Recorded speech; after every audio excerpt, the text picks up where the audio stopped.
Bueno, y vamos a caer en algo que moviliza en esta tiempo de Pascua, diríamos, y es la carta del Papa en respuesta. Y para hablar de esto tenemos la suerte de tenerlo a José María Poirier, director de la revista Criterio. ¿Qué tal, José María? ¿Cómo estás? Miguel Sorraquín te saluda. ¿Qué tal? Mucho gusto. Bueno, ¿cómo podemos considerar la carta? ¿Una carta de características espirituales? ¿Una carta de características políticas? Es amplia, ¿no?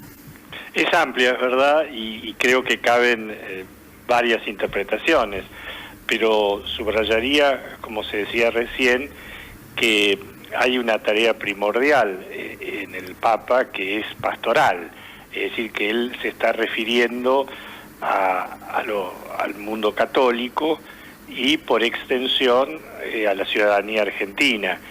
Creo que hay algún aspecto que se podría subrayar. Me parece que el hecho de que él pida disculpas, sí ha sido interpretado en sus gestos o en alguna expresión con algo que puede haber creado disensos o puede haber molestado a cierto sector de la opinión pública. Él recuerda que como ser humano es falible, que se puede equivocar, y bueno, vuelve sobre ese tema que siempre es noble, ¿no?, pedir disculpas. Pero por otra parte creo que él también tiene un guiño político en el sentido de que sigue muy atento el acontecer nacional y bueno, como a todos le preocupa que nuestro país vaya adelante, que el tema de la pobreza, que para él es tan irritante, sea afrontado en la medida de lo posible, y creo que el tema de un cierto consenso frente a las políticas de Estado, frente a las actitudes humanas, pueda unir a sectores que normalmente no acostumbran a hacerlo, pero en ese sentido me parece muy positivo. Ahora, la carta que él recibe, ¿no? Sí. En salutación y demás por su aniversario de acceso al papado, la firman personas, y algunas que creo, a ver si estoy equivocado, incluso él no llegó a recibir o tuvo algún conflicto cuando estuvo acá en Buenos Aires, ¿no? Como Massa, por ejemplo. Sí, es verdad, eso llama la atención porque era un punto dolens en sus relaciones. Pero creo que intentó valorar, digamos, un esfuerzo desde sectores muy disímiles y desde posturas que no necesariamente tienen que coincidir en muchas cosas. Primero en felicitarlo por el 5º aniversario de su papado y por otra parte por una especie de esfuerzo común. Cuando uno firma una carta no conoce todos los que van a adherir, y bueno, pero me pareció que de todas maneras, y más allá de diferencias que a veces pueden parecer insalvables entre una persona y otra, había un deseo común de unidad y de buscar el bien común. Claro, porque hay esa tendencia de considerarlo al Papa, además de ser hincha de San Lorenzo, como muy peronista, ¿no? Y entonces parecería que él tiene una actitud de ese punto de vista, y en rigor de verdad también hay que reconocer que la Iglesia se ocupa mucho por el fenómeno social, ¿no? Y desde ese punto de vista parecería que acá como que no se acepta, o que tenía un rol distinto, o que es algo que también está como cambiando, ¿no? En esto de el mismo Papa que vive más austeramente, que se viste de una forma distinta, que tiene todo este rigor, por decir, jesuita, ¿no? Sí, ciertamente la historia ha impuesto un cambio en la figura del Papa Francisco, en el sentido de que, si bien es siempre Jorge Mario Bergoglio, Bueno, ser arzobispo de Buenos Aires o ser el pontífice es un cambio de eje muy grande, porque hoy pesa sobre sus espaldas la responsabilidad de toda la Iglesia. Entonces, y esto quiere decir una pluralidad de situaciones, de naciones, de pueblos, de conflictos, de aciertos, y entonces en ese sentido, bueno, él que siente tanto desde su sensibilidad política y social, siente mucho la urgencia política en un sentido amplio, en un sentido aristotélico, diría, ¿no? La preocupación del hombre por la polis, por la ciudad, por la sociedad en su conjunto. Eso no quiere decir que necesariamente sus intervenciones siempre sean las más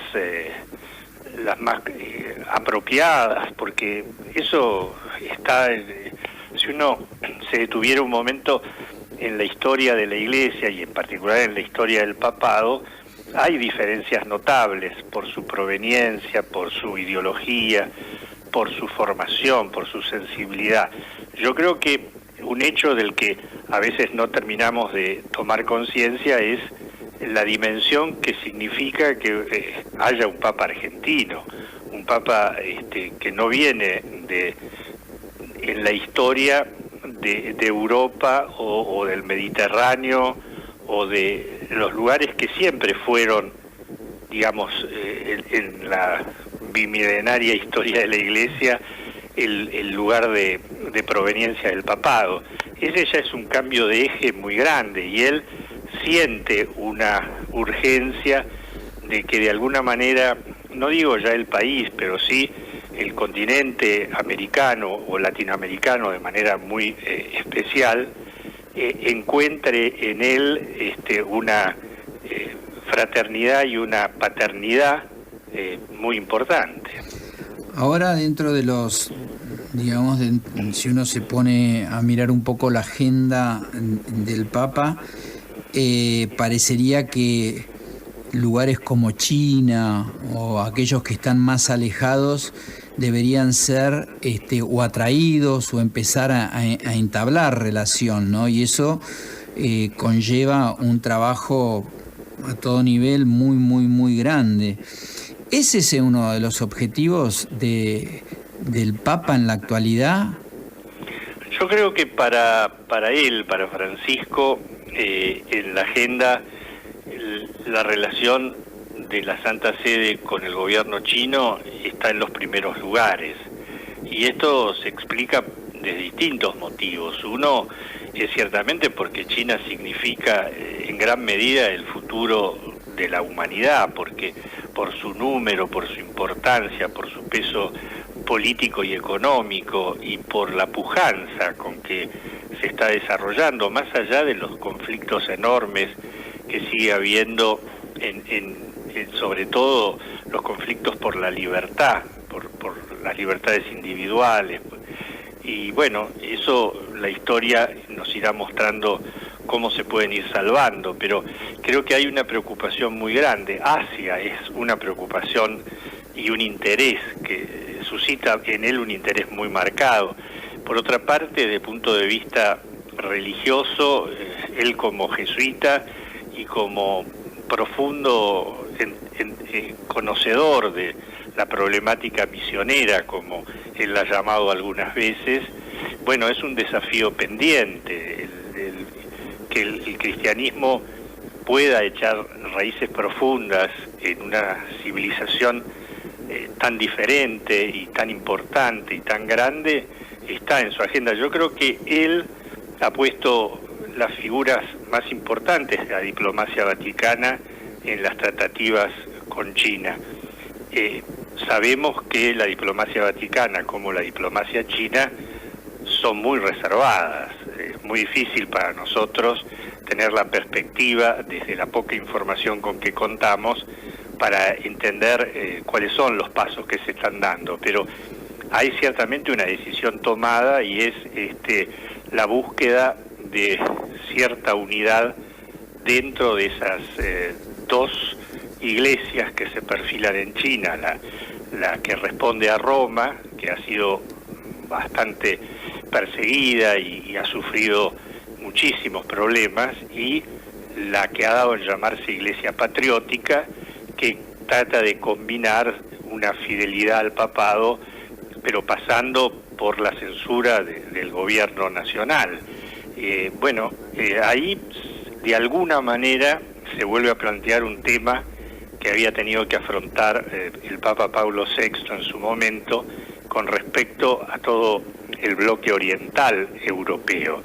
Es decir, cómo se puede conjugar, atendiendo siempre a los sufrimientos que ha habido, la experiencia, en algunos casos, de verdaderos mártires de la Iglesia, con el statu quo de los gobiernos. Y me parece que en ese sentido hay dos continentes que lo atraen particularmente. En primer lugar, Asia, y ahí tenemos a China, tenemos Japón, donde la Iglesia tiene otro estatus, y está India, que es realmente populosa. Y además me da la sensación que India son como muchísimos países, ¿no? Porque sí, hay muchísimos tipos de religión allí, ¿no?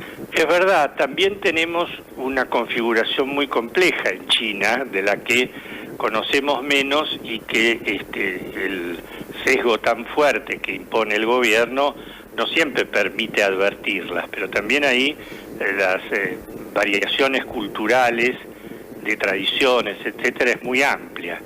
Y me parece que el otro continente con el que él siente una deuda muy grande es el África. África porque es un continente que ha sido muchas veces postergado, que fue explotado por el colonialismo de una manera realmente brutal, y donde la Iglesia está viviendo momentos en medio de tensiones enormes y de guerras, pero está viviendo un despertar que es sumamente interesante. Claro, y en este mundo que describimos y en esta agenda que describimos aparece la Argentina, y nosotros los argentinos que tenemos esta felicidad y este orgullo por tener un Papa argentino, y demandamos, ¿no? Porque parecería que la demanda es enorme. Y además parecería que incluso hay algún tipo de fricción incluso dentro de la misma Iglesia con el mecanismo del Papa, ¿o no?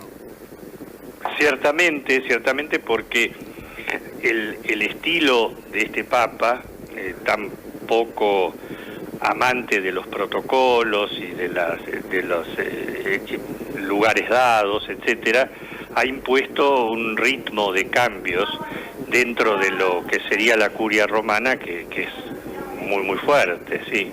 Eso necesariamente crea tensiones, quizás no tan fuertes como puede imaginarlos uno desde la prensa, pero son reales.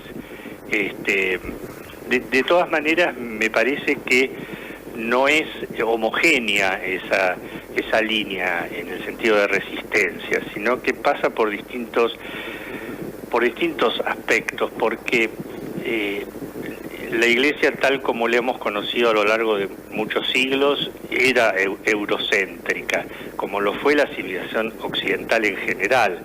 Pero bueno, ahí es donde Francisco impone un cambio muy interesante, que es cuando habla de las periferias existenciales. Es decir, él quiere, esto se lo advierte claramente en los nombramientos de obispos y cardenales y en las reformas que ha introducido en la curia romana, que él quiere una iglesia mucho más universal y donde la presencia de nuevos actores tenga un peso muy importante.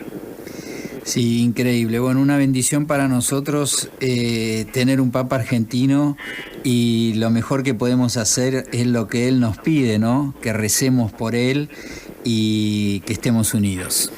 Es verdad, sí, totalmente de acuerdo con que esa es la expectativa de él y el deseo, ¿no? José María, muchísimas gracias por el contacto. No, un gusto, y un saludo a la audiencia de Radio Cultura. Muchísimas gracias. Bueno, tuvimos el placer de hablar con José María Poirier, director de la revista Criterio.